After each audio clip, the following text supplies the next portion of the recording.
सभी को प्रणाम। देखिए, आज हमें ये समझना पड़ेगा कि आज हम जो दरबार से जुड़कर डिवाइन चिकित्सा को होता हुआ देख रहे हैं, और वो इतने अद्भुत तरीके से हो रही है कि मन के अंदर अधिकतर लोग वीडियो देखते देखते ये सोचते होंगे कि ये चिकित्सा मतलब कैसे ठीक कर सकती है, क्योंकि कहीं ना कहीं हर मानव के चित्त में, उसके गहन, उसकी बुद्धि में जो ये आधुनिक चिकित्सा है, ये इतना ज़्यादा घर करे हुए है कि उनको ये लगेगा कि बिना कोई ऑपरेशन हुए, बिना किसी डायग्नोसिस के मेरी बीमारियां कैसे बताई जा सकती हैं, है ना। बिना किसी सर्जरी के होते हुए देख करके, क्योंकि जो कुछ भी सूक्ष्म में हो रहा है उसका आधार आप समझ नहीं पा रहे, तो इसलिए कहीं ना कहीं मन के अंदर कोई संशय आ सकते हैं, लेकिन ऐसा बिल्कुल भी नहीं है। क्या है कि आप एक बात बहुत ध्यान से समझना, यदि आप इस चिकित्सा को भी समझना चाहते हैं तो आप कभी ये समझना कि जब एक छोटा सा बच्चा जन्म लेता है तो उसके 9 महीने के अंदर बनने का आधार क्या है। आपको ये पता ही है कि एक बच्चे का जन्म मतलब उसकी पूरी ह्यूमन बॉडी बनने में 9 महीने लगते हैं, और वो एक बहुत ही अति सूक्ष्म इकाई से ये प्रोसेस शुरू होता है।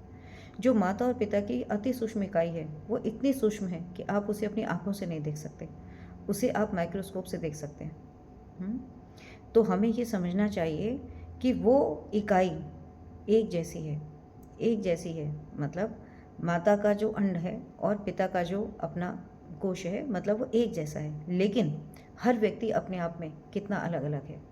जो टाइम पीरियड है एक मानव बॉडी के बनने में, ह्यूमन बॉडी के बनने में जो एक पूरा समय लगता है, वो भी करीब 9 महीने का, अंदाज़न कुछ इधर कुछ उधर, तो 9 महीने का लगता है। लेकिन हर बच्चा अपने आप में कितना अलग होता है। मैं यदि इसे साइंटिफिक भाषा में कहूँ तो वो बच्चा जीनोटाइप और फिनोटाइप, मतलब उसका जेनेटिक मेकअप और उसका फिनोटाइप मीन्स उसकी अपीयरेंस, उसका व्यवहार, सब कुछ अलग अलग होता है।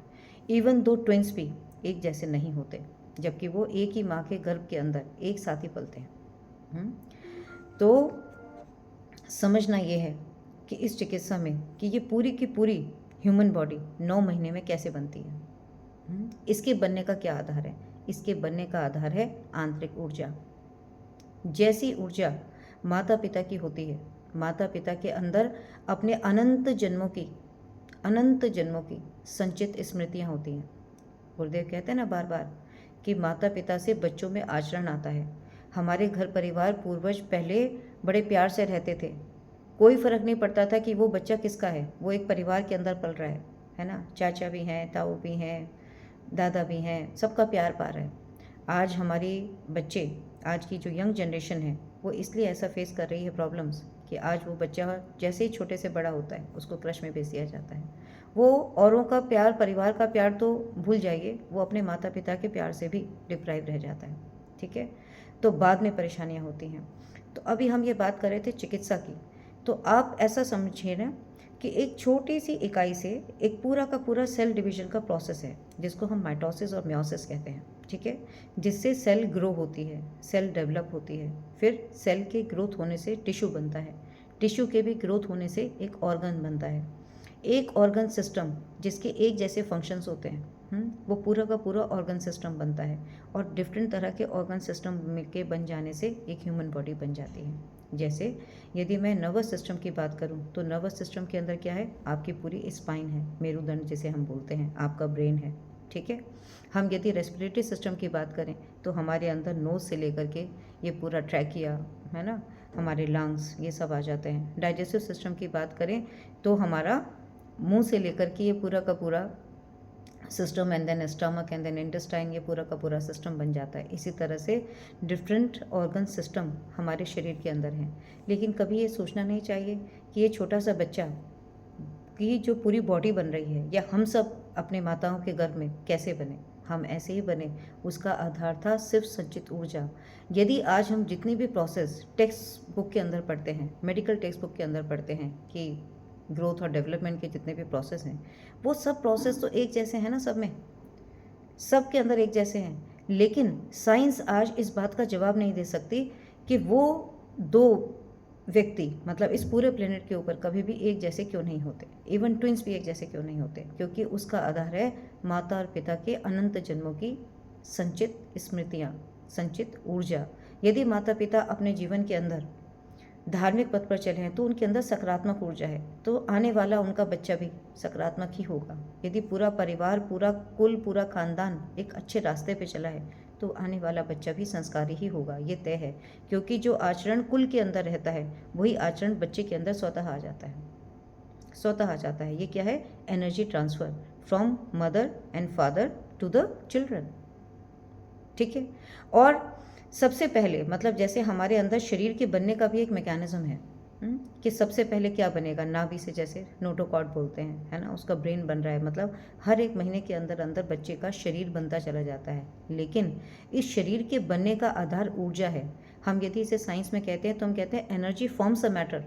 मैटर मतलब अंग। आपके ये जो अंग बन रहे हैं ये शरीर की आंतरिक ऊर्जा से बन रहे हैं। यदि इनके बनने का आधार माता और पिता की ऊर्जा ना होता तो सभी बच्चे इस दुनिया के अंदर एक जैसे होने चाहिए थे, हर मानव दिखने में एक जैसा होना चाहिए था, है ना। लेकिन ऐसा तो नहीं होता। दो ट्विंस भी जब अलग अलग होते हैं तो कहीं ना कहीं उनके डिफरेंस होने का आधार है, क्योंकि वो दो ट्विंस तो हैं लेकिन वो दो आत्मा हैं। वो दो आत्माएं अपने जीवन में अपने कार्मिक पथ पे थी, इसलिए वो आज एक साथ क्यों है उसके पीछे कोई आध्यात्मिक कारण होगा कि क्यों दो बच्चे एक साथ एक ही माँ के गर्भ के अंदर आ रहे हैं। क्योंकि उस समय माता के साथ उनका कोई ना कोई कार्मिक संबंध है। और हर आत्मा, दोनों बच्चों के अंदर जो अलग अलग जीवन है, आत्मा है, वो अपने अलग अलग कार्मिक पथ पर है। इसलिए वो दो बच्चे भी आपस में एक दूसरे से सिमिलर नहीं होते। तो इस पूरे 9 महीने के प्रोसेस में बहुत धीरे धीरे धीरे धीरे शरीर के अंगों का निर्माण होता है। ठीक है।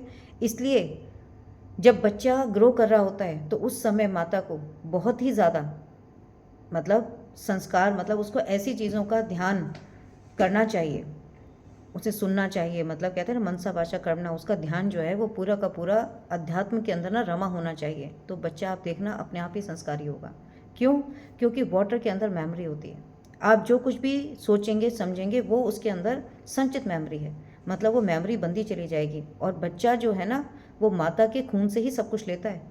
तो खून क्या है? ब्लड है, मतलब एक लिक्विड है। तो वो हाई एनर्जी बच्चे के अंदर अपने आप चली जाएगी। एक बच्चा है जिसका जीवन सकारात्मक भरपूर ऊर्जा के अंदर हो रहा है ना। और एक बच्चा है कि जिसके अंदर माता खुद ही बीमार है और उस बच्चे का निर्माण हो रहा है। आप कभी ये ध्यान से सोच कर देखें, यदि अनंत जीवन आपके साथ जुड़े हैं, है ना, तो अनंत जन्मों की वो जो ऊर्जा है, यदि आपका डीएनए, आपका कुल परंपरा शुद्ध नहीं है, उनके साथ पितृ भी बंधे हैं, मारण भी बंधे हैं, दुनिया भर की चीज़ें बंधी हैं, तो आप सोचिए ये कहानी दरबार से बिना जुड़े माता के परिवार की भी यही कहानी है और पिता के परिवार की भी यही कहानी है। दोनों डीएनए ही अशुद्ध हैं। ठीक है। दो अशुद्ध डीएनए जब आपस में मिलेंगे तो संतान भी के अंदर भी वही अशुद्ध डीएनए ही ट्रांसफ़र होगा। वो सारी की सारी जो मलिनता उस पूरे कुल और ख़ानदान के अंदर जितनी भी संचित नकारात्मक एनर्जी है वो बच्चे के अंदर वैसे ही आ जाएगी। बच्चा शुरू से ही, है ना, आलस्य से भरा, परेशानियों से भरा, बीमार, दर्द, आज जो पूरी जनरेशन है वो ऐसी ही है ना, अंदर से थकी हुई, अंदर से एनर्जी डिप्लेटेड स्टेट में। लेकिन जब दरबार से जुड़ करेंगे आप, दरबार से आप जुड़े, माता का डीएनए पूरा शुद्ध है, पिता का डीएनए पूरा शुद्ध है, आज वो अपना नया जीवन जब शुरू करेंगे तो उस शुद्ध डीएनए के साथ, भरपूर ऊर्जा के साथ उस बच्चे का विकास होगा। तो उस बच्चे का कैसा ऑर्गन डेवलप होगा आप सोचें।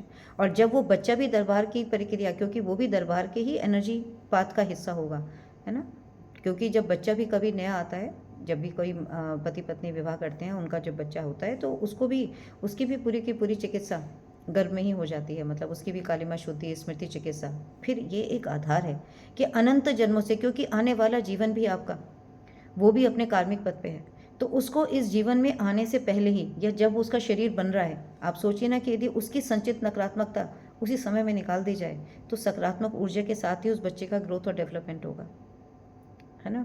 तो जब बच्चा सकारात्मक ऊर्जा के अंदर, उसका 9 महीने के शरीर का विकास होगा, तब वो बच्चा बचपन से ही अलग होगा, बचपन से ही संस्कारी होगा। दरबार का आधार ही यही है, डीएनए को शुद्ध करके एक स्वस्थ मानव जाति का निर्माण करना, स्वस्थ मानव जाति का। आपके जो पितृ आपके ऊर्जा पथ से जा रहे हैं उनकी भी क्लींजिंग होगी। जब वो अपना नया बर्थ लेंगे तो वो भी पूरी तरह से स्वस्थ होकर ही अपनी अनंत, मतलब अगले जन्म में अपने शरीर पाएंगे, चाहे वो किसी जीव योनि में जाएं, चाहे वो आपके घर में ही दोबारा जन्म लेकर जाएं, लेकिन स्वस्थ जीवन का आधार, this is the importance of the cleansing of the DNA. और आपको ये देखना है कि देखिए एनर्जी ही है जो बच्चे के शरीर का 9 महीने में विकास करती है।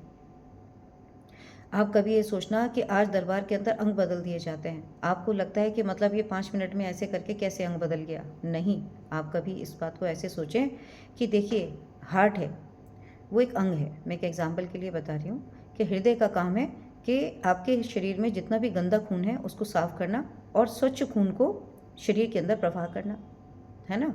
तो अंग है, वो हार्ट एक अंग की तरह सबके अंदर काम कर रहा है। इस एक मतलब सबके अंदर काम तो एक ही कर रहा है। ब्रेन का जो काम है वो सबके अंदर एक जैसा है। पाचन तंत्र का जो काम है वो सबके अंदर एक जैसा है, लेकिन अलग क्या है, हर ऑर्गन ऊर्जा के स्वरूप में पूरी मानव जाति के अंदर सेम है, लेकिन वो अलग अलग तरह से काम इसलिए कर रहा है क्योंकि उस ऑर्गन के अंदर जो संचित एनर्जी है वो अलग अलग है, अलग अलग है।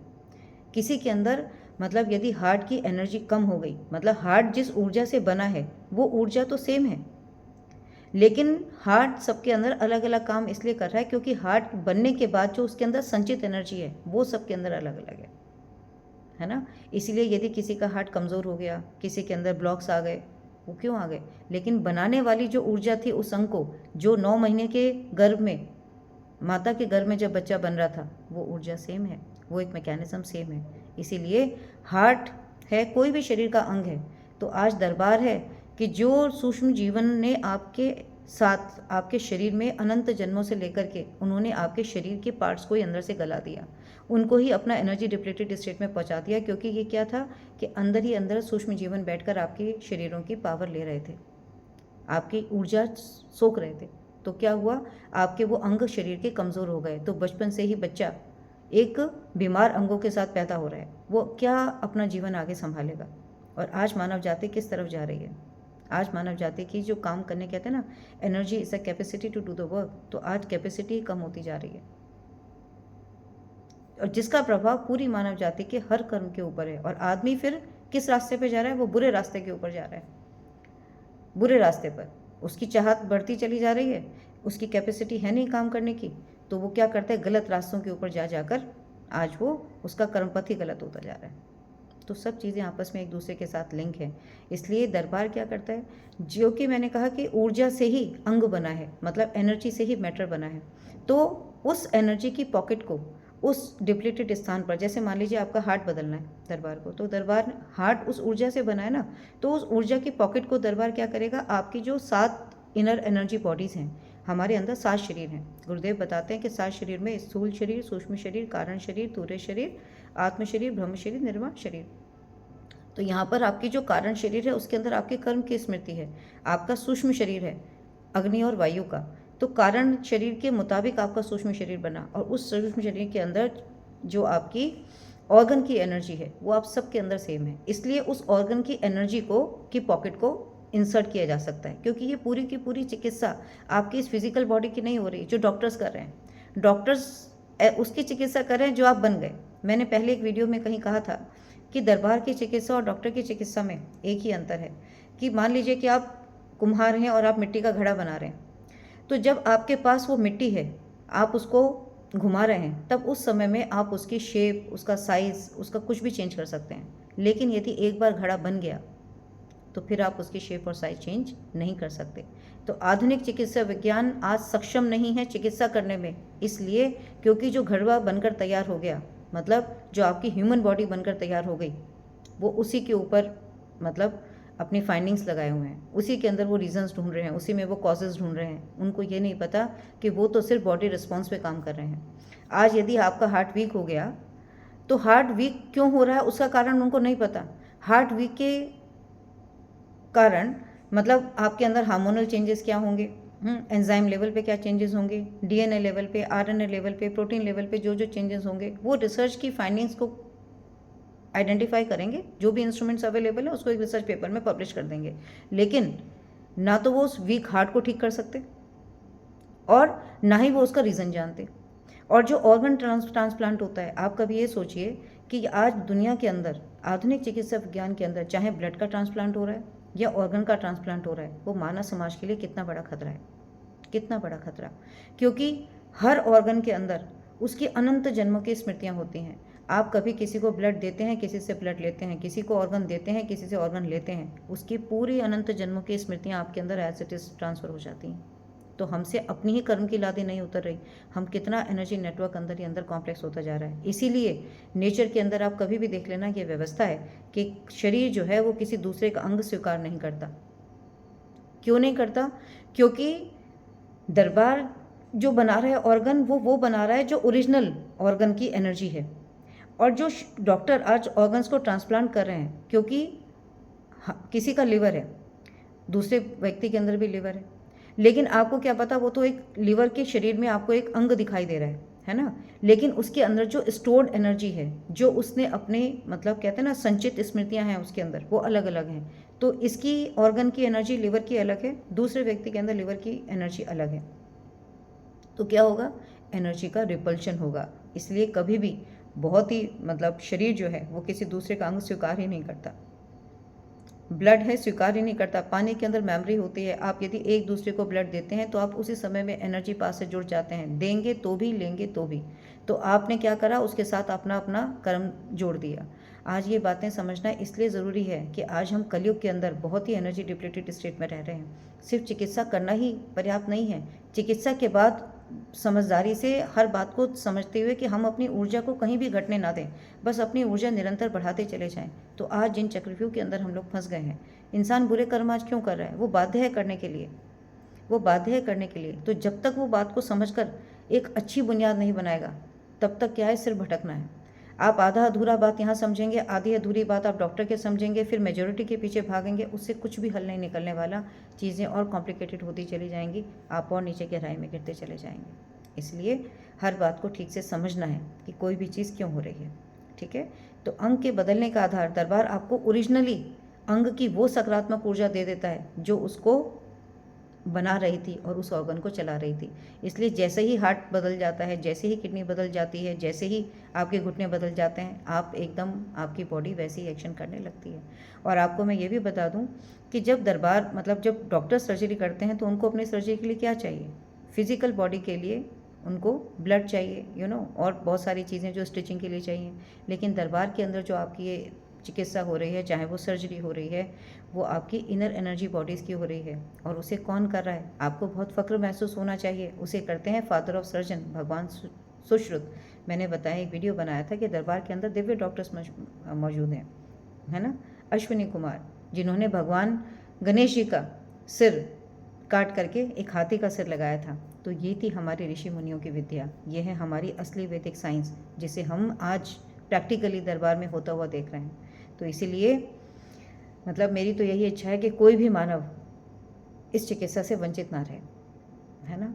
आप दरबार से जुड़कर जो अनंत जन्मों की अपने अंदर नकारात्मक ऊर्जा लादे बैठे हैं, इस कंसेप्ट को समझें, अपने आप को स्वस्थ करें। स्वस्थ जीवन, आपके अंदर ऊर्जा सकारात्मक रहेगी, आपका मन अपने आप हेल्दी रहेगा, आपके अंदर अच्छे विचार ही रहेंगे, आप अच्छे कर्म की ओर ही जाएंगे और अच्छा कर्म ही आपको सदगति के मार्ग पर ले जाएगा। तो ना ही सिर्फ अपने परिवार का आप ध्यान रख सकेंगे, बल्कि अपने आप को स्वस्थ रख के एक स्वस्थ समाज की नींव रख सकते हैं। और मरने के बाद भी एक स्वगति, कहते हैं ना, सदगति को प्राप्त करेंगे। क्योंकि जब आप बाबा जी के डीएनए से जुड़ जाएंगे तो अब आपने आगे क्या करना है वो बाबा जी की जिम्मेवारी है, आपकी जिम्मेवारी नहीं। तो हमें ये नहीं है कि ऊर्जा, हमें क्या है, ऊर्जा को बढ़ाते चले जाना है, समझकर बढ़ाते चले जाना है बस। ठीक है? तो बाकी अगले टॉपिक पे चर्चा करते हैं नेक्स्ट वीडियो में। प्रणाम।